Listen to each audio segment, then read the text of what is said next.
this, so it's a lot more fun, right? Right? Okay. It is, okay. So you guys know I'm not the clinical director anymore, although I'm still going to be active with the clinical phase team. I don't know who's going to be doing a bunch of the talking to you throughout capstone and all of that. If it's me, great. If it's not, whatever. Just, just know that faculty here is a united front, and that we all, we're all in this together. And what's our purpose here? To make PAs we're proud to work with. Is that what I heard? That's what I heard. I don't know about Dr. Britton, but by golly, that's why I'm here. I want to make PAs that I'll send my kids to, and God forbid someday I'm old and I walk in and there's Jenna. Shoot, man, I hope it's all good. Well, I know it'll be all good, right, guys? So we're all good here. Anyway, this is just the very tip of the clinical phase, dipping your toe in the pond. And what we're doing right now is very, very initially gathering information from you guys. Okay, so we're going to see at 4 o'clock today, not during Dr. Gibson's lecture, but at 4 o'clock today, we will be sending you guys out a Qualtrics survey. And this is the first piece of information that we start gathering from you. On this survey, it's going to ask you a bunch of stuff. Please note there is no prize for getting this back to us first. Okay? You don't get a reward for that. You're not going to move up the scale of, I don't know. But please, take your time, think about this, discuss it with your significant other, discuss it with your parents, your kids, whatever, get some input for this, okay? But some of the things I just kind of wanted to go over with you guys item by item, some of the stuff that would be on the survey, okay? Know that in no way is any of this binding on us, okay? Or technically binding on you, okay? Housing outside the metro. After you put in your name, it's going to ask you, do you have housing outside the metro? I want you to really put some time thinking about this. Do you have a cousin in Buffalo? Do you have an aunt in, I don't know, Bugtuttle? Bugtuttle. Is that? Yeah. I'm serious. Think about who you might be able to couch surf with for a month. Okay, 4 weeks, yes? What's the range? Like how far out? Okay, that's a great idea. That's a great question. Okay, we consider anything within about an hour's drive a commutable distance from the metro. Everybody must maintain, during the clinical phase, you are required to maintain a home base in Oklahoma City. When we're calculating our hour, we're going from campus. So if you live in North Edmond, we still calculate our hour from campus if we send you to Shawnee. We consider that a commutable distance, okay? Here's the thing. If you choose not to maintain a home base in Oklahoma City, that's fine, but we can't accommodate that. If you only have a home base out of Tulsa, I'm sorry, but that, we have to assume that you've got a home base in Oklahoma City, okay? All right, that said, when you're thinking about your family members that you might be able to crash or sofa surf or whatever you want to call it for a month, think about an hour within their place, okay? Now, you get to rural Oklahoma, an hour of travel, it's an hour of travel. It might not be as many miles when you're up here in the metro and you've got, Northwest Expressway and I-40, but think about an hour's worth of travel. We currently have rotation sites that we can't use because we don't have housing there. And, if somebody had housing there, we would love to send you to some of these preceptors that are just diamonds in the rough that are waiting to get a student, okay? So think about that. Really, really stretch it. Ask your mom, hey mom, we got family, And also, one of the advantages of that is, a lot of times when we send you to places that we have established housing, we don't have Wi-Fi there. So if you can be at somebody's house, then they've got Wi-Fi, that's a big plus. Okay, so let's think about that. Any questions about that so far? Thank you for making me clarify that. I even had it written down and just completely ignored it. I Okay? just have a family member that's like 45 minutes outside of Diamond if we have. Oh, see, that would be lovely. So you tell us the town. and- Elkhart, Kansas. Well, dear God, don't tell me now. So I won't be back in school. 10 Dr. minutes. Bonetta knows. Yeah. Huh? Dr. Bonetta knows it. He's in Keys. That's fine, but it still needs to be on the survey. And if you've got more than one, that's great. There's also a question that says if your family member might be able to take one of your classmates. You know, I mean, woohoo, we send 2 of you out there, it's a slumber party, you know. Just in case, just thinking, that's just one of the questions it asks. Okay, then there's a question where we talk about, have you thought about what area of the state you'd like to practice in after you graduate? I know that seems so far away, but basically northeast, northwest, southeast, southwest, metro area, Tulsa Metro, Oklahoma City Metro, and we're asking that, okay? And then we ask, I don't even know why I put this on there, I think it's just funny to watch you guys grow as you go through your clinical phase. We ask what area of medicine you'd like to practice in, where do you think you might, what subspecialty do you think you might be interested in? So that's just a question I put on there, because I'd like to know you guys, Okay, then we get on to the gut of the survey, the meat of the survey. There are 8 core rotations, okay? You guys probably remember this from your intro phase, but there's a 2-month family medicine rotation, and we try to do both months in the same place so you get some consistency. There's a 2-month emergency medicine rotation, okay? Those are the 2-month rotations. Then you have internal medicine, general surgery, behavioral health, women's health, pediatrics. Those 7 rotations have an end of rotation exam associated with it, an EOR. I'm sure you've heard all the horror stories from your upperclassmen, okay? The 8th core rotation is charitable primary care. It does not have an end of rotation examination associated with it, however, you will write a paper about that, and me or somebody else will talk to you more about that later on, okay? So those are your 8 cores. We understand that you might be more excited about some cores than others, and we would like you to rank those, okay? So somebody is going to wind up with internal medicine first rattle out of the box, okay? So we'd rather, what do you think, who do you think should go to an internal medicine rotation first? Somebody that's excited about it, somebody that looks forward to that knows that they want to be challenged, or somebody that is scared spitless? I mean, seriously, I mean, it's a thing, Part of this is getting you what you need for your clinical phase, okay? All right. So there's the cores, and then we go through the subspecialties, what we call medicines. Technically, you have 5 medicine electives, and this is not an elective like an undergrad degree. Electives just means it's not a core, okay? So there are, I think, 20 or 18 or 19 subspecialties listed out. Everything from urology to pulmonology to, just all the subspecialties, HEE and OT, that kind of stuff. And then there are 3 that are blank that are others for you to write in. Okay, so if there's a subspecialty that's not listed.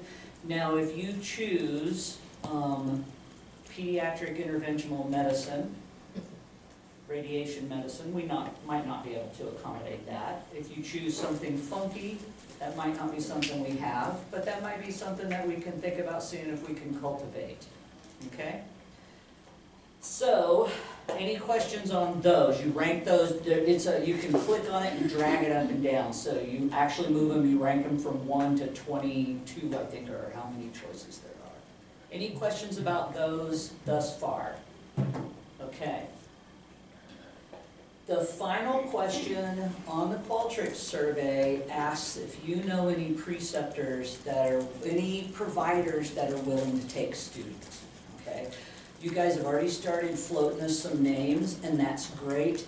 The very, very most important thing that you find out when some doc says, yes, I want to take students, and they're talking about you, say, are you willing to take other students?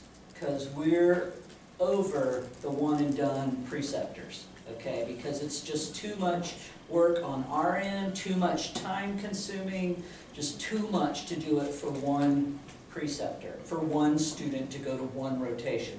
That's what almost, I don't mean to depress you, but almost 2 years from now, that's what your preceptorship is for, okay? That's the one and done, that's your only one and done. Otherwise, if you get a preceptor, you sign somebody up, or you give us a name and we sign somebody up, we're probably going to send them somebody besides you first, just to make sure it's not a one and done situation, okay? Any questions about that? Yes? How many students do they need to take? Isn't there a rule per year, There's not a quarterly, rule, or? there's not a hard and fast rule, but we'd like them to take about 1 a quarter. Yeah, so that's only 4 students a year. Most preceptors are willing to work at it. Because guys, you will see when you get out in the field on your clinical phase, it is a bunch of work having a student. Your preceptors are making huge sacrifices to provide you your education. Okay, yes? Do they get compensated at all, or is it just kind of? If they're a physician assistant preceptor, they're earning CME. Okay. If they are a physician preceptor, they're doing it out of the goodness of their heart. Seriously, yes? I have a question that kind of reminded me of something. So say that some people stay with your family members, do they get compensated? No, that would be like the slumber party. Okay? All right.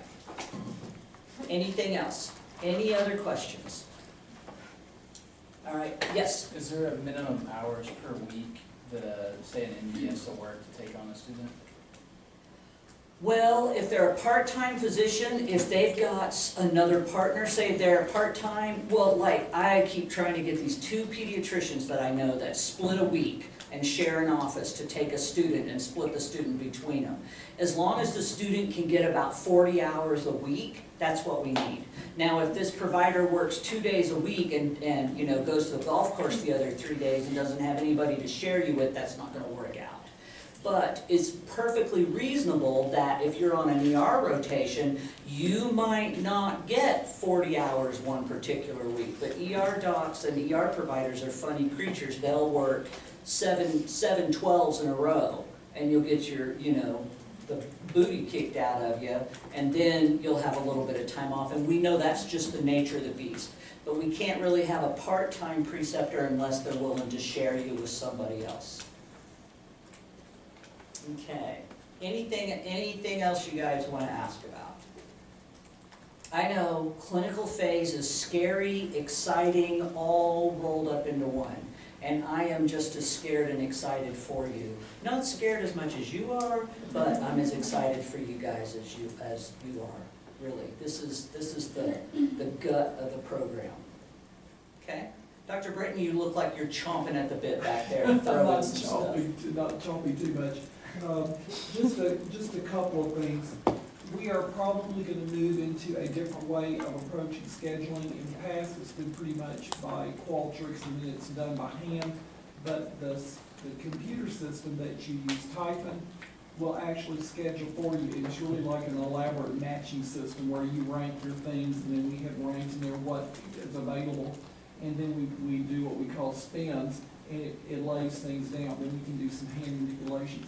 So there will likely be a day in the future where we will ask you to now go in and begin to lock down your preferences before we actually set the schedule up. Okay, so I'm just giving you one more piece. There's Qualtrics to help us start thinking about you and planning. Then there's loading, and we're going to look at doing that. And the goal will be to get those schedules released to you, I would hope mid-November to near the end of November, but you have to have them 30 days before. It takes about 30 days to get credentialed. Every place you go, there will be credentialing. When I was a student, you just showed up. You know, if you were, you know, sometimes they handed you a badge that said student, but I wore my OU student name tag, didn't even have an ID with a picture on it. Had a name tag, which I still have because I am that kind of a nerd. And, you know, but credentialing is about a 3-week process. If you're credentialing with some of the major hospital systems, it is a definite 3 to 4 week process, okay? So you need to know at least a month in advance. What I would like to do is, in D2L, we'll create a clinical phase class of 2020 D2L page where you'll have access to everything, and that's where you'll see your grades before or after, but in conjunction with the registrar, that's where we put grades also. But I would like to get out an academic calendar for the clinical phase, because there are a couple of breaks. I know between Christmas and New Year's, we can't get anybody to take a student anyway, so we have to give you some time off. I'm sorry. And usually the calendar works out to where there's another break or two.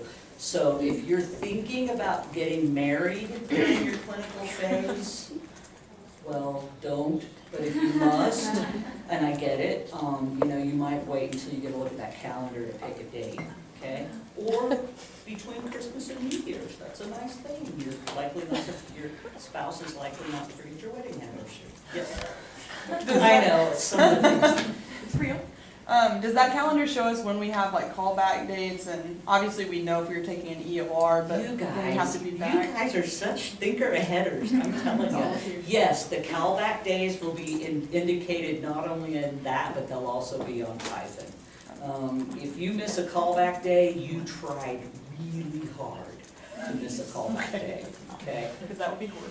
Because I mean, I don't know what's gonna happen in the future, but I put them on all of the Outlook calendars for everybody, just so they're there too, okay? So basically a rotation is 4 weeks. You can see where it starts off really nice, you know, like what, January 2nd is your first one. We give you New Year's Day off. I don't think we should have, but we did. I mean, there's some ER docs I know they're working New Year's Day. But anyway, and then by the time we get down into August, September, October, it's all screwed up. It's no longer the months anymore. That's why the rotations are called by number, not by month. Okay, so, okay. Any other questions? Like Dr. Britton said, I am super excited about the spin electronic way of scheduling you guys. Wow, that's just gonna be awesome.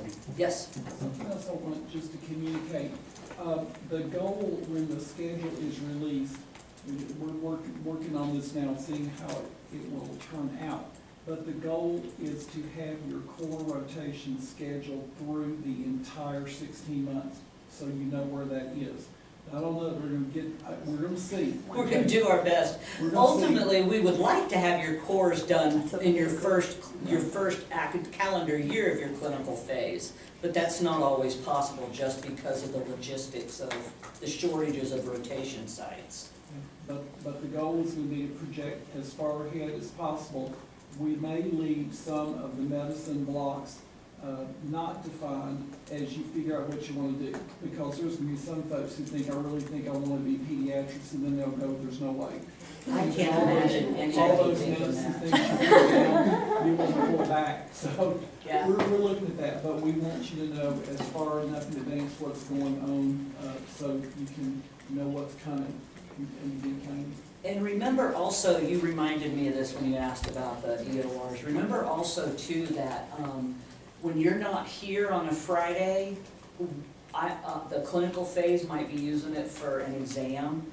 So it was like kindergarten nap room when we all walked in here last week with all of the blankets and stuff around. So you might think about just going home and giving them a good washing over the weekends every now and then, especially if you're off on a Friday, because I'll bet you money we're using that classroom that day. Not for anybody but PA students. This is the PA classroom, but we do juggle with where our EOR exams are conducted because of the space limitation in this building. So it's just something to think about. I don't think anybody used anybody's blankies, but yes. I'm going to put one thing out of this. This is just more FYI, be aware. housing and the university dealing with housing for you is a major, major issue. Finding a house for somebody in a place once is a major issue and an expense. So the provost has asked us to pay extra special attention to how we do this. For example, we have some locations that we rent, and those are not filled up throughout the year. So we're paying for empty rooms. So we're going to look at trying to, as best possible, schedule folks in quadrants, like you go to a location to get 2 or 3 things in that area so that you get a bigger chunk done instead of move every 4 weeks somewhere else, because it does become a logistical issue, and it's a tremendous benefit and a real positive thing, but it can't be all things to all people all times. So somewhere between trying to help you out and getting you what you want, and the university effectively, efficiently managing the resources that we have, we'll be in the middle of that. So I'm gonna ask y'all to just help us, help you, as we know Exactly. more information as we go ahead. So that doesn't mean anything for anybody right now, but it will be an element in the background that we are dealing with, okay? And who has kids? Okay, you need to be thinking right now about what to do when you have to go to, do-rant with your kids, all right? I mean, I know it's an issue, believe me, you guys all know this, I went to PA school with 6 kids. You know, you just gotta have a partner somebody needs to be aware right now that somebody's gonna have to be stepping up. You cannot take your kids to your rotations with you, period. You can't, I know. I really want to take crew with me. No, you cannot take your kids, you cannot take your mama to babysit at the place that we provide for you for housing. I don't care how many months you've been away from the best boyfriend ever, cannot take your boyfriend to your housing, to your rotation site. You guys are laughing. Or your animals. Or animals, you cannot take your comfort cat, you cannot take, you know, your poodle puppy, even one as sweet as Jackson, you cannot take. I'll show you guys Jackson during pediatrics, even though he's not a kid, he thinks he is. We'll see. He's my Great Pyrenees, 5-month-old puppy that stands right here. 5 months, that's his back, not his head, people. Anyway, go ahead, I saw the beginnings of a question over here. Anybody? Okay. So really, right now, start working on, and we can't accommodate you because you've got kids. We can't keep you in the metro. I'm really sorry. I wish we could. We can't. You know, if you're anybody married to military, okay, if you know the deployment dates, we need to know those. I'll tell you as soon as I know. Sometimes they come up last minute. Okay, okay. And we need verification of those. Okay, so if you submit something like that, we need verification. Okay, we will do our best to work with our members of the armed forces, but that's about all we can do. You guys will get through it, I promise. Your kids will be fine, I promise. Mine still speak to me. Any other questions? All right, well now that you've got something really exciting to think about, yay. All right, Dr. Gibson is amazing, by the way. She lectured for us last year and was so well received. You're gonna love her lecture. And we'll get this survey out to you about after 4. Okay? And really take some time, think about it. When you get down to the subspecialties, if your mom was one of your biggest advocates for going to PA school, Mom, where do you see me practicing? She might, I know this is shocking, she might know you a little better than you think she does. You know, so, okay? All right, that's it for me, guys. My door's